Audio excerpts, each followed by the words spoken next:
할렐루야. 예수 그리스도 이름으로 하나님 말씀 함께 나누시 갖도록 하겠습니다. 오늘 함께 은혜 나누실 말씀은 복음서 안의 기적 23번째 시간이죠. 마가복음 10장 46절에서 52절까지 말씀이 되겠습니다. 마가복음 10장 46절에서 52절까지 말씀. 짧으니까 우리 다 같이 큰 소리로 읽겠습니다. 시작. 저희가 여리고에 이르렀더니 예수께서 제자들과 허다한 무리와 함께 여리고에 나가실 때에 디메오의 아들인 소경거지 바디메오가 길가에 앉았다가 나사렛 예수시란 말을 듣고 소리질러 가로되 다윗의 자손 예수여 나를 불쌍히 여기소서 하거늘 많은 사람이 꾸짖어 잠잠하라 하되 그가 더욱 소리질러 가로되 다윗의 자손이여 나를 불쌍히 여기소서 하는지라. 예수께서 머물러 서서 저를 부르라 하시니 저희가 그 소경을 부르며 이르되 안심하고 일어나라 너를 부르신다 하매 소경이 겉옷을 내어버리고 뛰어 일어나 예수께 나아오거늘 예수께서 일러 가라사대 내게 무엇을 하여 주기를 원하느냐.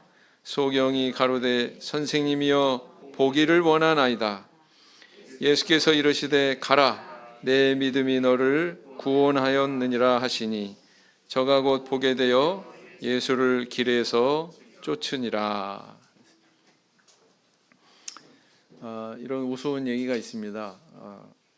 60세 동갑내기 부부가 이제 결혼을 한 지 이제 30주년이 돼서 서로에게 이렇게 축하의 말을 건네면서 그동안 고생했어 뭐 이러면서 덕담을 하고 있었다고 그래요.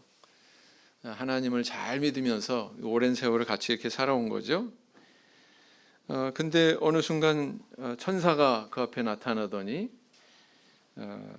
그동안 이렇게 잘 하나님을 섬기면서 살아왔으니 소원을 하나씩 들어주겠습니다 이렇게 이야기를 하더랍니다.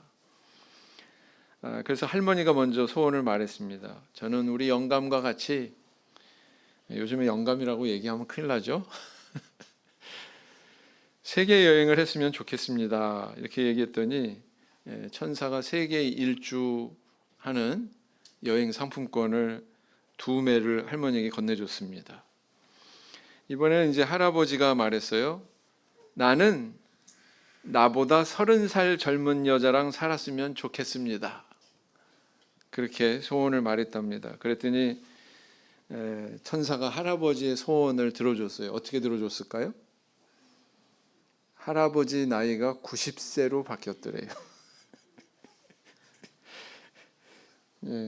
그런 우스갯소리가 있습니다. 우리 성도님들은 만약 하나님이 나타나셔서 내 소원이 무엇이냐 이렇게 물어보신다면 그 앞에다 대고 뭘 구하시겠습니까?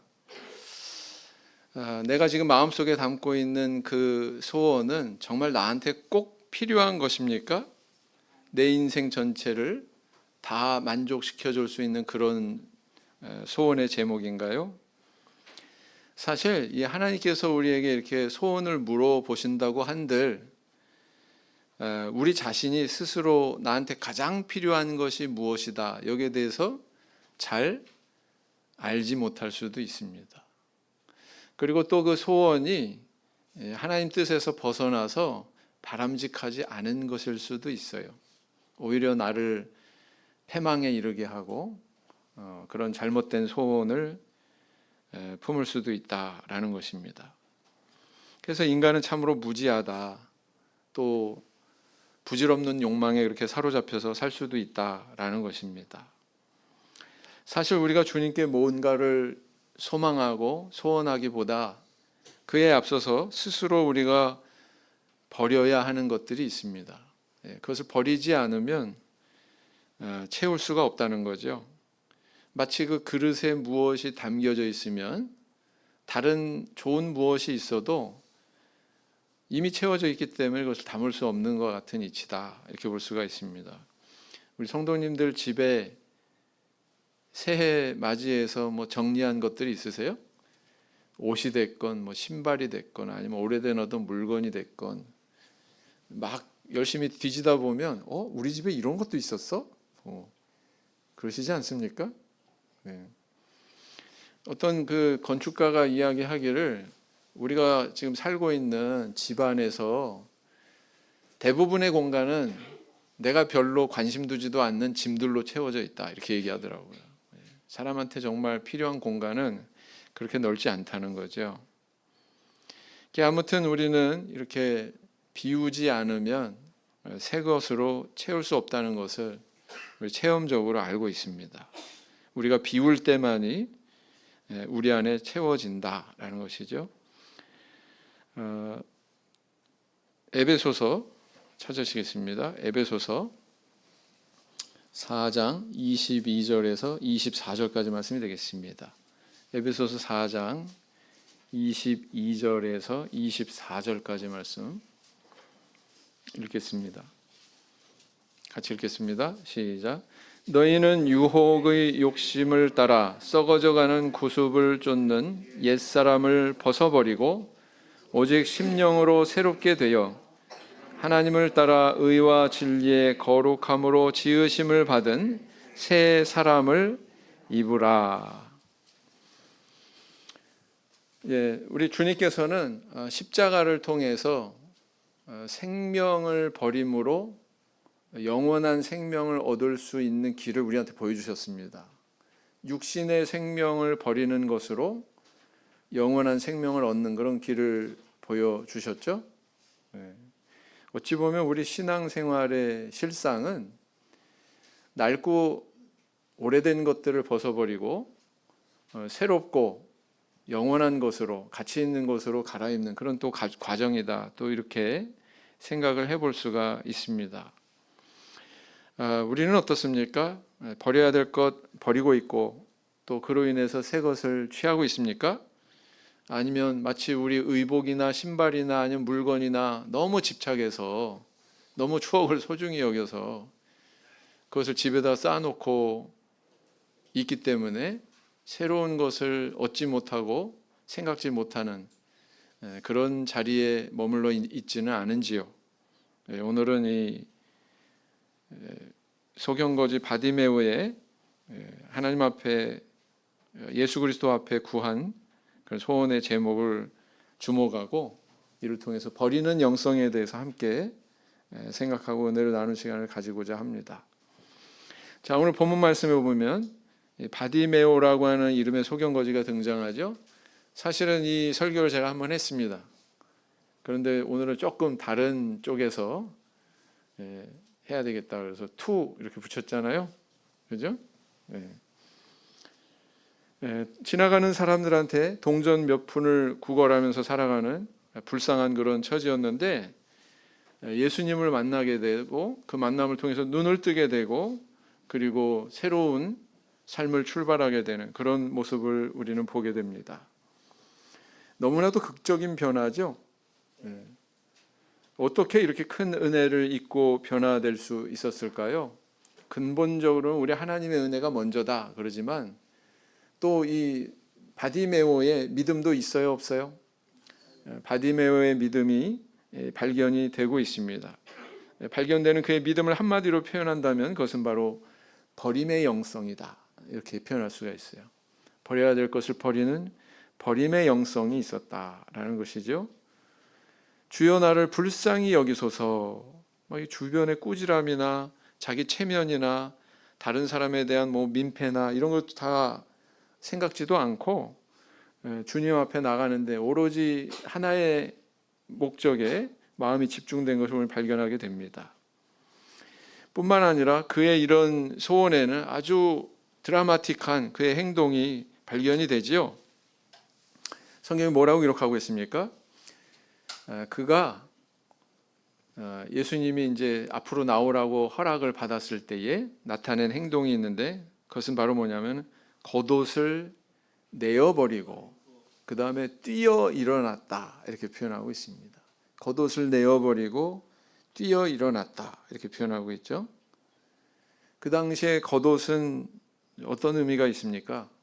유대인들의 그 당시에 사회 속에서의 겉옷은 오늘날 우리의 겉옷과는 좀 다른 의미가 있습니다. 유대인들은요, 이것을 그냥 낮에만 입고 이렇게 다니는 것이 아니라 밤에는 이걸 이불로 썼다고 그래요. 이불로. 그러니까 얼마나 소중하겠습니까? 겉옷이 없는 사람은 뭐가 없는 거예요, 그러면? 이불이 없는 거죠.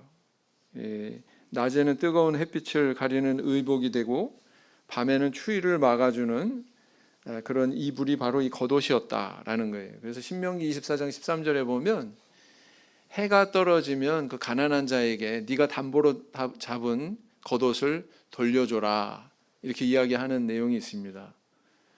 그것은 곧 뭐예요? 담보물로 이것을 잡았다고 하는 것은 재산 가치가 있다는 거예요. 금전적으로 재산 가치가 있다는 것이고, 또 그때 당시에는 이렇게 직조 기술이 이렇게 발달한 그런 사회가 아니기 때문에 이렇게 겉옷을 돌려주지 않으면 밤에 덮고 잘 이불이 있다는 거예요, 없다는 거예요? 없다는 거예요. 그러니까 보편적인 사람은 겉옷이 한 벌이었답니다. 보편적인 그 시대의 사람들은. 그러니까 밤에 그 추위를 피하려면 필요하니까 네가 아무리 그걸 담보물로 잡았더라도 그걸 그 가난한 사람한테 밤이 되면은 돌려줘라 이렇게 권면하고 있거든요. 그래서 이 바디메오에게도 이 겉옷이 굉장히 중요한 것이었겠구나라는 것을 우리는 미루어서 짐작할 수가 있습니다. 아마 이 거지한테 있어서 겉옷은 재산 목록 1호였을 거예요. 그 다음에 뭐 주거 환경도 그렇게 좋지 않았을 것 같아요. 거지니까. 그렇다면 더더욱이 밤에 추위에 노출되는 그런 상황이 더 개연성이 높죠. 네. 그런데 그런 재산 목록 1호와 같은 것을 그는 별로 관심 두지 않았어요. 네. 예수님이 부르신다 이 소리를 듣고는 바디메오는 어떻게 행동했습니까? 그 겉옷을 벗어버리고 뛰어 일어났다 이렇게 기록을 하고 있습니다. 사실 이 기록은 굉장히 세밀한 기록이에요. 이 기록을 생략해도 돼요, 사실은. 근데 여기에 이렇게 기록하고 있는 것은 바로 이 행동이 바디메오의 믿음을 대변하고 있기 때문에, 그것이 오늘날 우리에게 교훈을 주고 있기 때문에 이렇게 자세하게 기록하고 있는 거 아니겠습니까? 만약 그가 가정을 해봅시다. 이 겉옷에 대한 미련이 있어서 예수님께 나가기를 머뭇거렸다면, 한번 생각해 보세요. 아무리 거지의 겉옷이지만 내가 예수님 뭐 만나겠다고 갑자기 몸을 벌떡 일으키고 막 앞으로 나아갔을 때 이거 누가 잠시 부주의할 때 휘떡 집어갈 수도 있잖아요.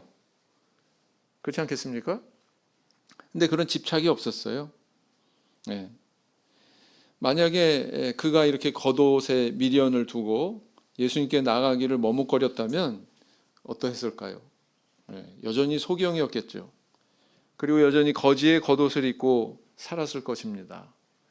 그런데 이제 예수님 앞에 나아가서 눈을 떴기 때문에 이제 더 이상 거지 생활할 필요가 없어요. 자, 그러면은 한번 상상해 봅시다.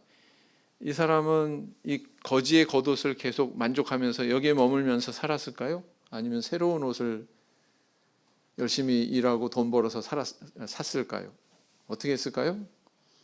후자겠죠? 아마 그랬을 것입니다. 네. 그래서 이 바디메오가 이 겉옷을 내어버리고 예수님 앞에 나아간 이 순간이 어찌 보면 일생에 있어서 정말 중요한 선택이 이루어지는 그런 순간이었다 이렇게 볼 수가 있죠. 그에게 이처럼 버림의 믿음, 버림의 영성이 있었다라는 것입니다. 우리 몸에도 음식물이 계속 들어가면 들어간 만큼 또 빠져야 돼요. 그거 제대로 안 되면은 병 걸립니다. 그렇지 않습니까? 그리고 또 음식물이 들어가면 소모를 해야 돼요. 에너지를 써서 몸에서 이게 태워져야 됩니다. 그렇지 않으면 이게 계속 몸에 쌓이면서 노폐물이 되지 않습니까? 사실 오늘날 성인병 걸린 사람들의 문제가 바로 여기 있는 거 아니겠어요? 들어가는 건 들어가는데 제대로 이제 소모를 안 하니까 또 내보내지 않으니까 많은 문제가 발생하는 겁니다. 순환이 안 되니까. 그렇단 말이죠. 우리의 육신도 이렇게 계속 받아들이기만 하고 내보내지 않으면 이렇게 문제가 생기는 것처럼 우리의 영혼도 마찬가지다라는 거예요. 우리가 하나님 말씀을 이렇게 접하고 천국의 만나를 이렇게 계속 우리가 섭취하고 그러면서 이것이 제대로 우리 안에서 제 역할을 못하게 되면 좀 이상한 쪽으로 또 발전하기도 하는 것 같아요. 발전이라고 표현하기도 민망한 그런 현상이 일어나는 것 같습니다. 소위 귀만 커진다고 그러죠. 귀. 그죠? 그래서 네. 바디메오의 이런 그 버림의 신앙은 오늘날 우리에게 똑같은 그런 길을 가야 된다고 이렇게 교훈을 하고 있는 것입니다. 그럼 구체적으로 우리 성도는 뭘 버려야 될까요? 첫째는 뭐냐면 그릇된 말과 행동을 돌아보고 버릴 줄 알아야 된다라는 것입니다. 그릇된 말과 행동을 버릴 줄 알아야 된다. 에베소서 4장 29절을 보시겠습니다. 에베소서 4장 29절 말씀.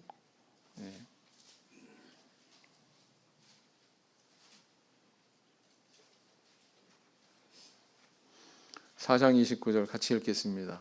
시작. 무릇 더러운 말은 너희 입 밖에도 내지 말고 오직 덕을 세우는 데 소용되는 대로 선한 말을 하여 듣는 자들에게 은혜를 끼치게 하라. 우리 바울 사도는 이제 에베소 교회 성도들에게 이렇게 교훈을 하고 있습니다. 우리는 예수 그리스도의 구원의 은혜를 입고 하나님의 자녀라고 하는 그런 신분을 얻었습니다. 어떻게 보면은 이제 의의 옷을 입었다 이렇게 비유를 하고 있죠. 의의 옷을 입었다.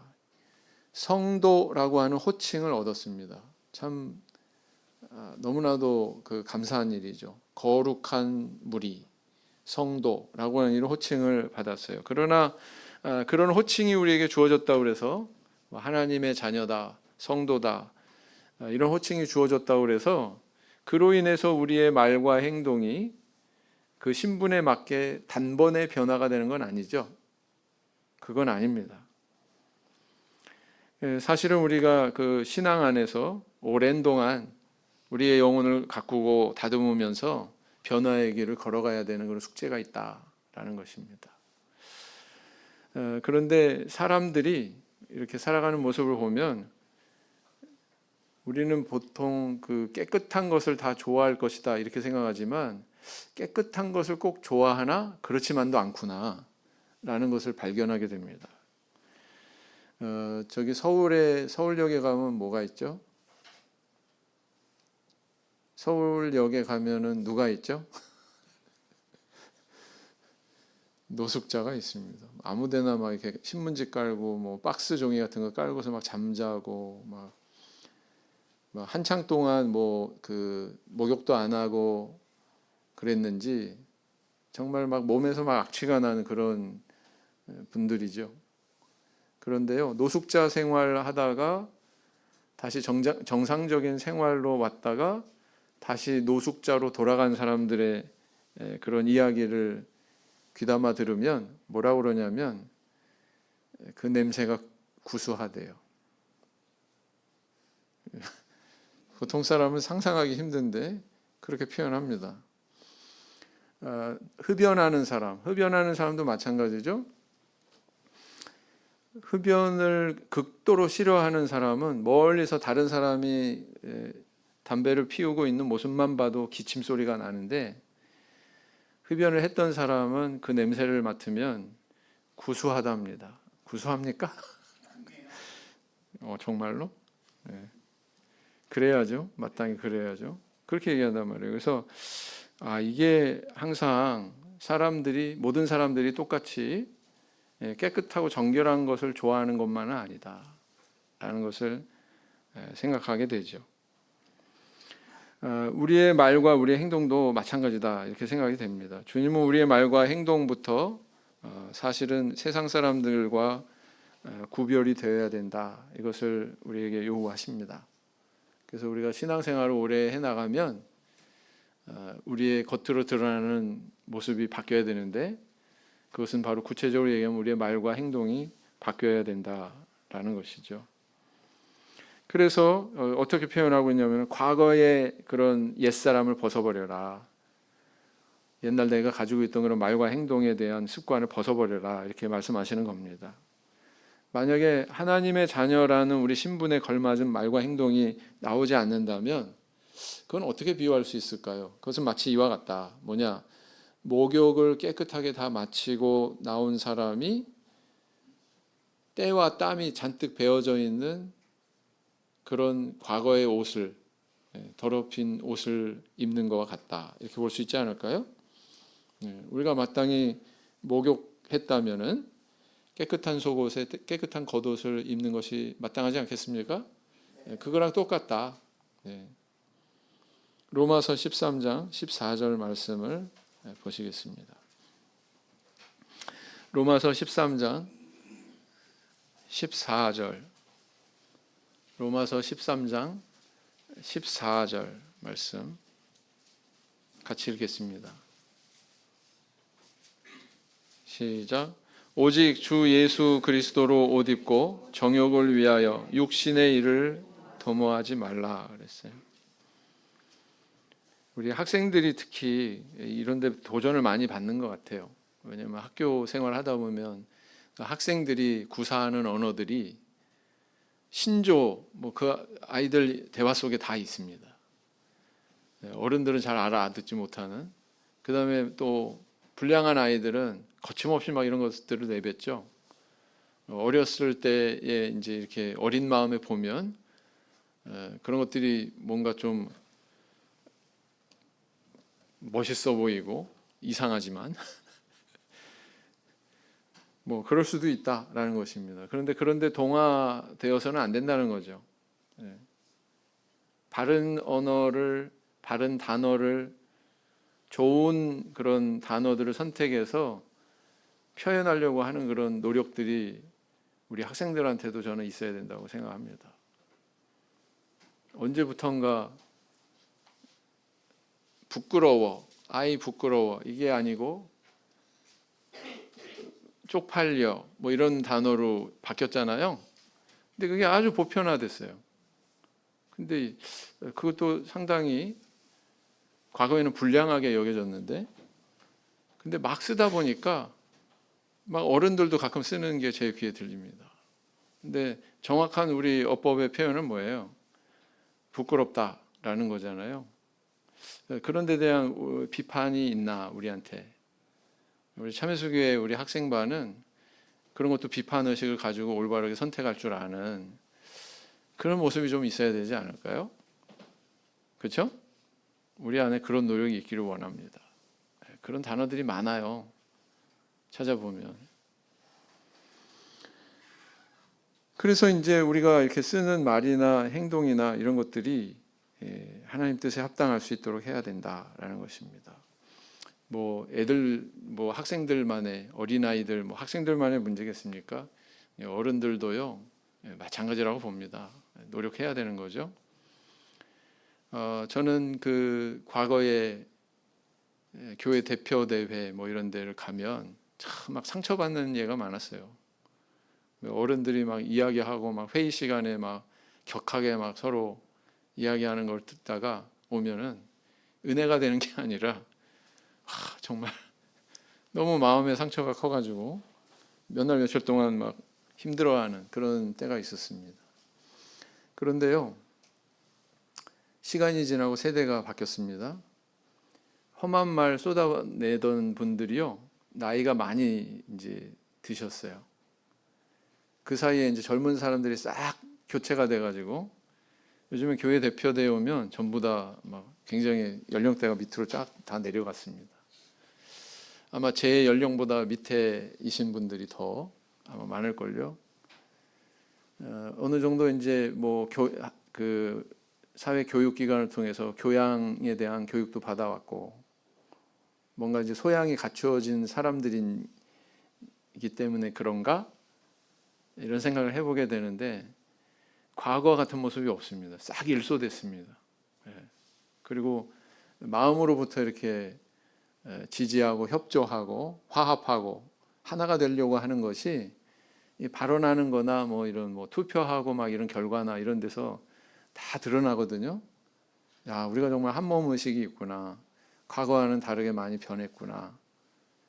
이제 그런 과거와 같은 어떤 불손한 말이나 행동을 하는 분들은요, 와서 본인보다 훨씬 젊은 사람들 앞에서 뭔가 발언을 하려고 해도 이제 발언을 못 합니다. 그래서 이게 흐름과 문화라고 하는 게 굉장히 중요하다라는 것을 제가 많이 느끼게 되었습니다.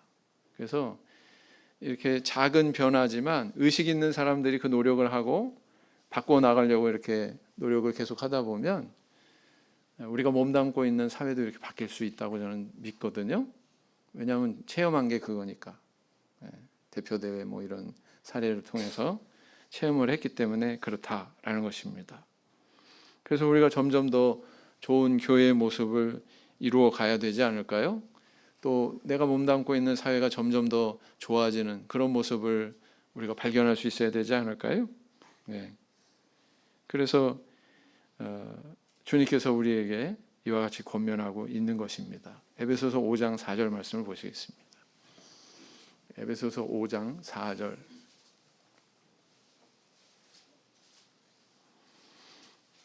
에베소서 5장 4절 말씀 같이 읽겠습니다. 시작.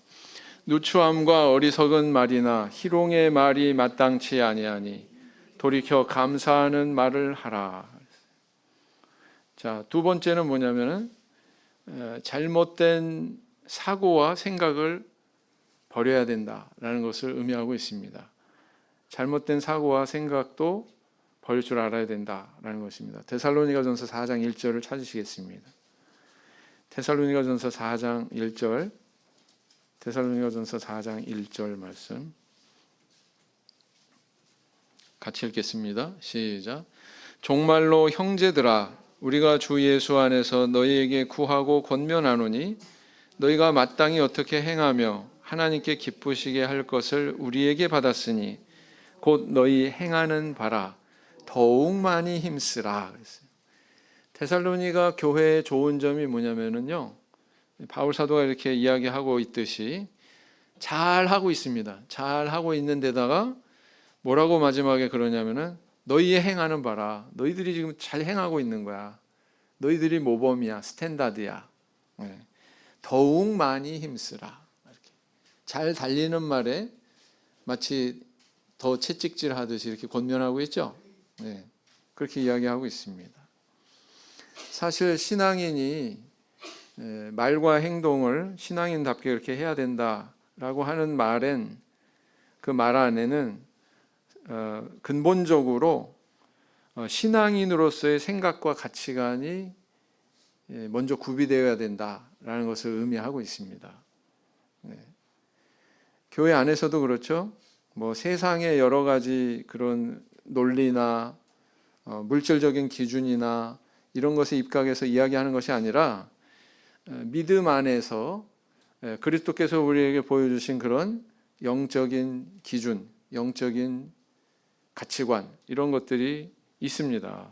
그래서 그런 것에 입각해서 이야기를 해야지 어떤 세상의 논리, 세상의 어떤 그런 가치관 갖다가 그걸 잣대로 삼아서 교회에서 뭔가를 판단하고 선택하고 하는 것은 굉장히 위험할 수 있다라는 것입니다.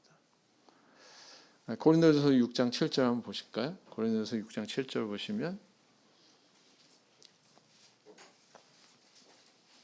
고린도전서 6장 7절, 고린도전서 6장 7절 말씀 같이 읽겠습니다. 시작. 너희가 피차 송사함으로 너희 가운데 이미 완연한 허물이 있나니 차라리 불의를 당하는 것이 낫지 아니하며 차라리 속는 것이 낫지 아니하냐. 바울 사도가 이 말을 하는 이유가 뭐예요? 배경이 뭡니까? 지금 고린도 교회 안에 A 신도와 B 신도 사이에 다툼이 벌어졌어요. 근데 이 다툼이 어디까지 나가냐면 송사, 다시 말하면 재판을 거는 데까지 발전이 돼 버렸습니다. 이게 더 비화가 돼 버렸어요. 여기에 대해서 바울 사도가 뭐라고 처방을 내리냐면 차라리 불의를 당하는 것이 낫지 아니하냐, 차라리 속는 것이 낫지 아니하냐, 이렇게 얘기하고 있단 말이에요. 사회에서는 어때요?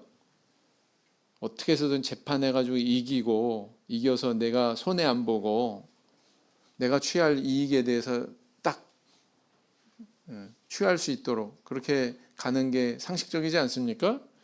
근데 바울 사도는 뭐라고 그래요? 고린도 교인들한테 지금 재판이 붙은 그 사이에 뭐라고 그러냐면은 차라리 불의를 당하는 것이 낫지 아니하냐? 차라리 속는 게 낫지 아니하냐? 이렇게 얘기하고 있다는 거예요. 사회 기준하고 전혀 다르죠?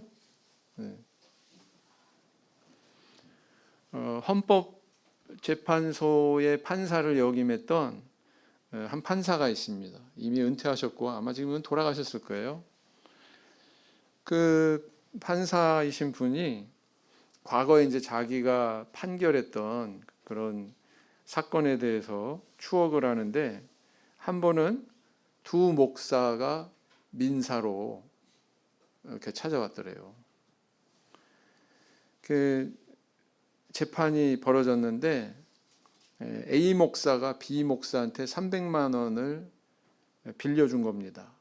근데 나중에 어떻게 됐냐면은 한쪽은 빌렸다고 그러고 다른 쪽은 갚았다고 그러고 그래가지고 이게 재판까지 간 거예요. 목사가 두 목사가. 그래서 이제 나중에 밝혀보니까 300만 원을 분명히 빌려갔고 이 사람이 갚지 않았어요. 그래가지고 선고를 했습니다. 당신이 잘못했으니 갚으시오. 그리고 이 사람이 이제 그 형사 쪽에도 문제가 있다고 그래가지고 이제 판결이 났는데 그날 밤에 잠이 안 오더랍니다. 이 판사분이 이렇게 판결을 하고는 분명히 A 목사도 B 목사도 결과가 이렇게 나오면 둘 다 앞으로 목회 생활하는데 치명적이고 여기서 이제 옷 벗어야 되는 상황일 텐데 이렇게 판결하는 것이 과연 옳은가 고민하다가 그 다음 날 두 사람을 불렀대요. 당신 이 사람한테 150만 원만 받을 용의가 있냐고. 그리고 없던 걸로 합시다. 그렇게 할 용의가 있습니까? 그러면 그렇게 할 용의가 있다고. 당신 인정하고 150만 원 갚을 마음이 있습니까? 있다고. 그래가지고 원만하게 합의가 되고 해결이 됐대요. 저는 이 판결을 이 판례를 이야기하는 그 내용을 들으면서 어떤 생각이 들냐면 세상의 판사도 칼로 무 자르듯이 이렇게 정확하게 법의 논리에 의해서만 판결하지 않고 사람을 이렇게 살릴 수 있는 그런 미래를 생각하면서 이렇게 판결을 내리는구나. 명판결이다. 명판결로 그 칭찬받는 사례거든요. 네. 세상의 법정도 이렇다라는 거예요. 하물며 교회는요. 하물며 교회는 더 그래야 되겠죠? 네. 더 그래야 된다. 예수 그리스도께서 이렇게 십자가를 통해서 낮아지는 모범을 보여주신 것처럼 너희들도 차라리 속는 게 낫지 아니하냐? 차라리 불의를 당하는 게 낫지 아니하냐? 차라리 양보하는 게 낫지 아니하냐? 이렇게 얘기하고 있는 거라고요. 그죠? 네. 그래서 이런 가치가 교회 안에 지배하는 가치가 돼야 된다. 이런 신앙의 정신이 교회를 이끌어가는 그런 정신이 돼야 된다라는 것입니다. 교회는 무슨 사업하고 해서 이문 남기는 데가 아니죠. 그죠? 우리 통장에 많이 찍힌다고 그래서 영이 많이 찍힌다고 그래서 우리가 신앙생활 잘하고 있다고 판단하면 안 된단 말이에요. 그죠? 이걸 잘 활용을 하고 하나님 뜻에 맞게 이것을 활용을 할 수 있는 것을 생각을 해야지. 그렇지 않습니까? 네. 전에 이제 서울의 모 교회에서 생활관을 막 시작할 때 5명의 학생을 수용할 수 있는 그 집을 마련하기 위해서 막 억대의 그런 재원을 갖다 그쪽으로 다 부은 거예요. 왜냐하면 그럴 만한 가치가 있다고 생각하니까. 그렇죠? 교회는 뭐 하숙 영업하는 데가 아니잖아요. 그렇지 않습니까? 전에 인천에 있을 때 또 생활관을 했었는데 그때는 여기 학생이 한 명만 와도 우리 생활관을 합시다. 그래가지고 아파트 15평짜리 임대하고 안에 가구도 들여놓고 살림살이도 들여놓고 그렇게 한 적이 있습니다. 최대 4명까지 왔었어요. 그렇게 왔었던 우리 그 자매들이 지금 이제 장성해가지고 결혼도 하고 지방에서 지금 잘 신앙생활을 하고 있습니다. 대견하죠? 네. 그래서 그때 인천교회는 굉장히 재정적으로도 총회 부채도 있었고 어려운 상황이었는데도 그런 결정을 했단 말이에요. 일반 사회의 관념으로는, 일반 사회의 기준으로는 절대로 그런 선택을 안 하죠. 교회니까 우리가 그렇게 판단하고 그렇게 기준을 세운다라는 것입니다. 디모데전서 6장 18절 말씀 보시겠습니다.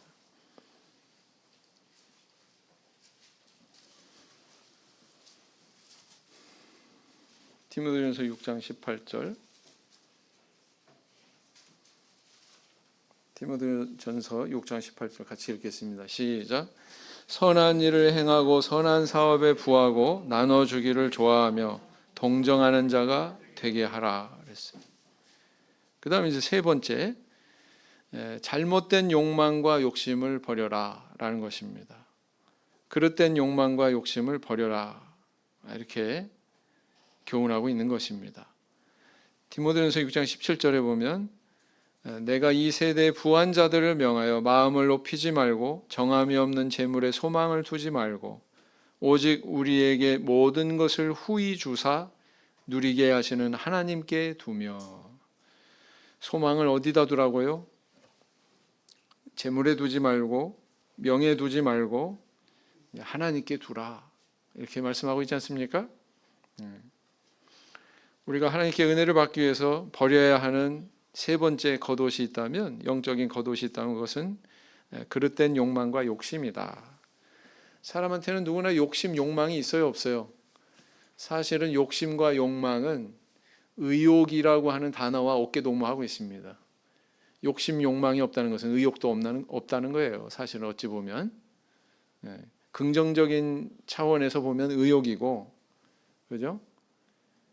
중립적인 차원에서 보면 이제 욕심, 욕망인데, 흔히 이제 이야기해서 일욕심 나쁜 거예요? 아니요. 일욕심이 나쁘다고 볼 수 있어요? 일욕심, 다시 말하면 일에 대한 의욕 있는 거, 그 의욕이 있으니까 또 일이 진행이 되고 전체 공동체에 또 유익도 끼치고 그럴 수 있는 거 아니겠습니까? 그런데 이게 지나쳐요. 지나치고 몸이 상하고 그 다음에 다른 사람과 보조 못 맞추고 그러면 어떻게 되는 거예요? 개인적으로는 병에 걸려서 뭐 과로하고 몸살 걸리고 막 이래서 문제가 되고, 그죠? 공동체의 어떤 그런 팀워크 같은 게 또 위협받을 수 있고 그런 거 아니겠습니까? 그래서 의욕이라는 게 어떻게 발현이 되느냐가 이게 선이 될 수도 있고 또 선이 안 될 수도 있다라는 것입니다. 이 사도행전 8장에 보면 사마리아에서 이제 빌립 집사가 이제 전도할 때 복음을 받아들인 그런 사람들이 있었습니다. 그 가운데는 마술사 시몬이라고 하는 사람이 있었죠. 예루살렘 교회에서는 사마리아에 복음이 전해졌다, 많은 사람들이 세례받았다, 이런 소문을 듣고는 그들에게 그 베드로와 요한을 파송을 합니다. 그래서 베드로와 요한이 가서 사마리아 사람들한테 이렇게 안수를 하는데 성령을 받는 거예요. 그 모습을 본 이 마술사 시몬이 뭐라고 그랬습니까?